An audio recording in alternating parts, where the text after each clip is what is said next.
नमस्कार दोस्तों, कैसे हैं आप सभी। आज फिर हाजिर हूँ एक नई कहानी के साथ। तो कहानी पूरी जरूर सुनिएगा और बताइएगा भी जरूर आप सभी को कहानी कैसी लगी। कहानी का नाम है सास के मरने के बाद जब बहू ने नहीं दी ससुर को 2 वक्त की रोटी, तो ससुर ने सिखाया बहू को ऐसा सबक कि बहू ने पैरों पर गिरकर मांगी माफ़ी। कहानी पसंद आने पर चैनल को सब्सक्राइब जरूर कीजिएगा और पास में जो बेल आइकन का बटन है उसे प्रेस जरूर कर दीजिएगा, क्योंकि उसी से मिलती है आप सभी को मेरी आने वाली हर कहानी की नोटिफिकेशन। कहानी पसंद आने पर वीडियो को लाइक जरूर कीजिएगा, क्योंकि जब आप करते हैं वीडियो को लाइक तो मुझे मिलती है कहानियाँ लिखने की प्रेरणा और कहानी को अपनों के साथ शेयर करना बिल्कुल ना भूलें। तो चलिए कहानी शुरू करते हैं। बहू नाश्ता रखाते, बहुत तेज भूख लगी है। कैलाश जी आते हुए अपनी बहू जूही से कहते। इतना सुनते साथ जूही मन ही मन बरबर करने लगती।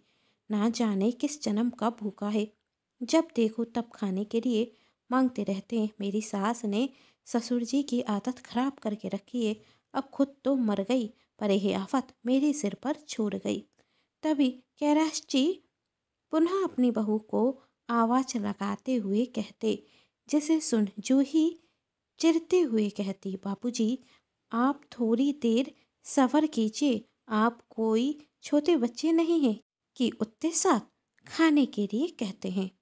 आपको इतनी जल्दी भूख लगाती है, मैं तो सोच कर ही हैरान हूँ। मुझे अभी रोहन और अपने बेटे छोटू के लिए भी खाना बनाना है। रोहन को ऑफिस जाना है और छोटू को स्कूल।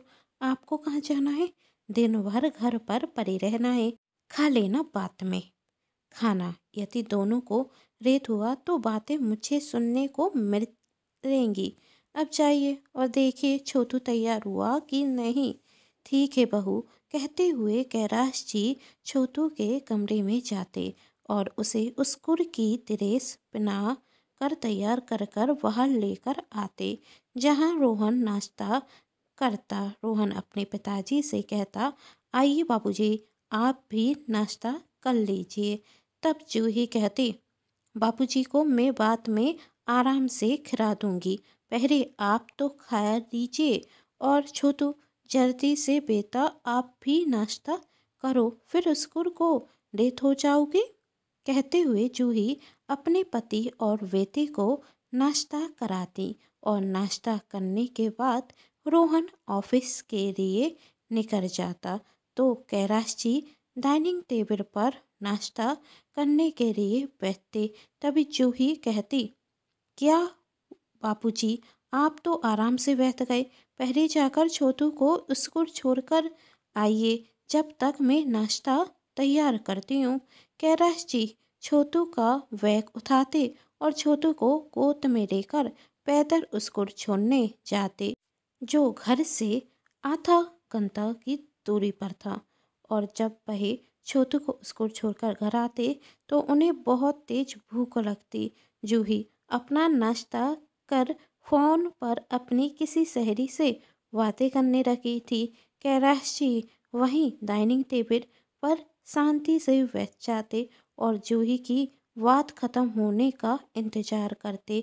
थोड़ी देर में जूही फोन रखती और वह कैलाश जी के पास आते हुए कहती, बाबूजी यह लीजिए सामान की लिस्ट और मार्केट से लेकर आइए।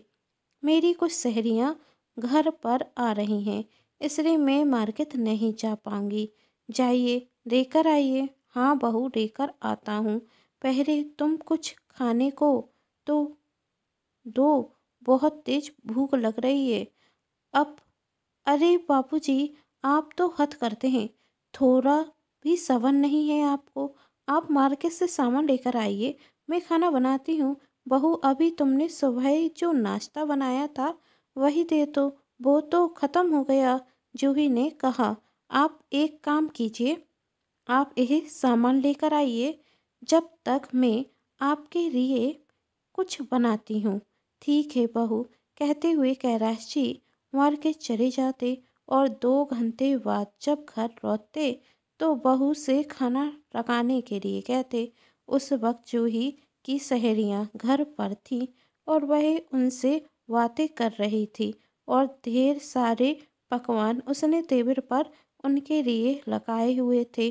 बाबूजी का इस तरह अपनी सहेलियों के सामने कहना जूही को पसंद नहीं आता और वह गुस्से में अपने ससुर के पास जाती।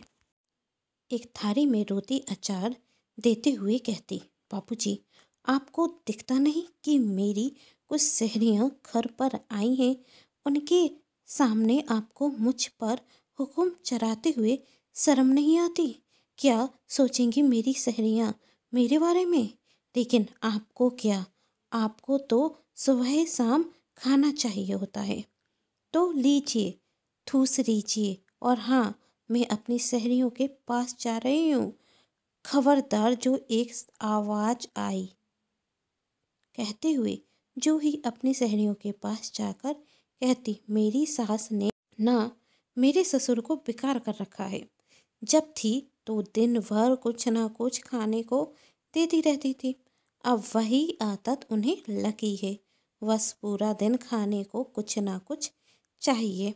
अब मैं भी इंसान हूँ, पूरा दिन काम करते करते थक जाती हूँ, पर इस बुढ़ऊ का पेट नहीं भरता। खैर छोड़ो, और तुम लोग सुनाओ। कहते हुए जूही अपनी सहेलियों के साथ बातें करने लगती और कैलाश जी से यह अपमान की रोटी खाई नहीं जाती और वह उठकर अपने कमरे में चले जाते।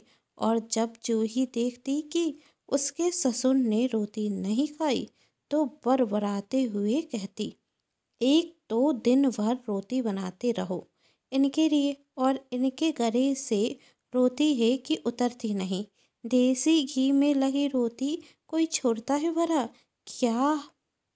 हाँ है तो घर में नौकरानी तो बनाती रहे, इन्हें क्या फर्क पड़ता है। आज कैलाश जी ने बहू की बातों से ही पेट भर लिया और वह पूरा दिन भूखे रहे और अपने कमरे में घुसे हुए अपनी पत्नी की फोटो देख पुरानी यादों में खो जाते। कैसे कैसे जब उनकी पत्नी उनके और सबके पसंद का खाना खुशी खुशी बनाती थी, अकेले ही वह सबके लिए खाना बना देती थी।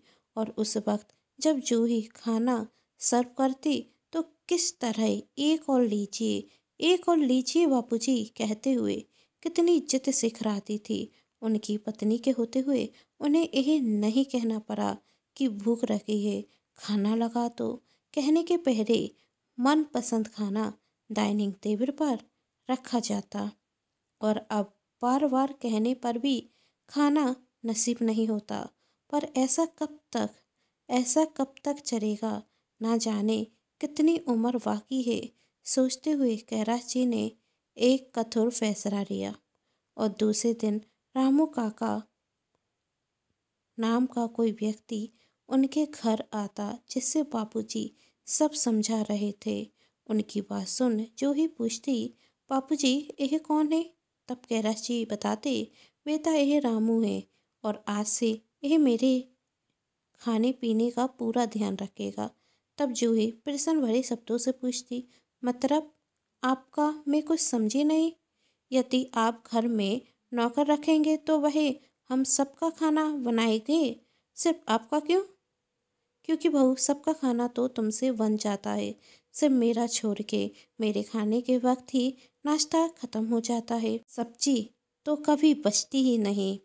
हफ्ते भर से तो मैंने सब्जी का स्वाद भी नहीं जाना, तो मैंने सोचा मैं अपने लिए रामू को रख लेता हूँ। रामू वह है किचन, तुम मेरे लिए चाय नाश्ता बनाओ, कैलाश जी ने रामू काका से कहा। तब जूही भनकते हुए कहती, बापूजी इस घर में अकेले आप नहीं रहते और मुझे पहले खाना बनाना है। आपके बेटे को ऑफिस जाने के लिए लेट हो रहा है, आप अपने लिए नाश्ता बाद में बनवा लेना। तब कैलाश जी कहते, बेटा मुझे कहीं नहीं जाना है, यह बात मैं जानता हूँ, पर पेट नहीं और भूख मुझे भी लगती है। तो रामू मेरे लिए नाश्ता अभी बनाएगा और तुम अपने लिए नई किचन देख लो। क्या मतलब आपका? मैं अपनी किचन छोड़कर कहीं और क्यों जाऊं? जूही ने चिल्लाते हुए कहा। तब कैलाश जी ने कठोर शब्दों में कहा, क्योंकि यह घर मेरा है। तुमसे जब मेरे लिए खाना नहीं बनता तो मुझे अपना इंतजाम खुद करना होगा। और यह मत भूलो बहू, यह घर मेरा है और इस रसोई घर को मेरी पत्नी ने अपनी पसंद से बनवाया है। तुम्हें तो मेरा शुक्रिया करना चाहिए कि मैंने तुम्हें घर से निकलने के लिए नहीं कहा। आज अपने ससुर को पहली बार इतने गुस्से में देख जूही तर जाती और उनसे माफ़ी मांगती, पर कैलाश जी जूही की बिल्कुल नहीं सुनते और अपने फैसले पर अटल थे और जूही से कहते, जब अब से मेरी रसोई अलग हो गई है तो मेरी पेंसिल पर भी मेरा अधिकार होगा। जो तुम हर बार महीने की 1 तारीख पर मुझसे पैसे मांगने आती थी, अब मत आना, क्योंकि अब मेरे भी अपने खर्च हैं। तब जूही ने कहा, बापूजी, आप ऐसा कैसे कर सकते हैं? आप तो जानते हैं आपके बेटे की कितनी कम इनकम है। इतने से पैसों में घर का खर्च कैसे चलेगा?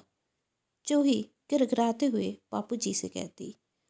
तब बापूजी ने कहा, वो तुम सोचो बहू, अब मैं तुम्हारी कोई मदद नहीं कर सकता। कहते हुए कैलाश जी गरम गरम चाय नाश्ता करते और जूही रोहन से कहती, अब हमारा क्या होगा?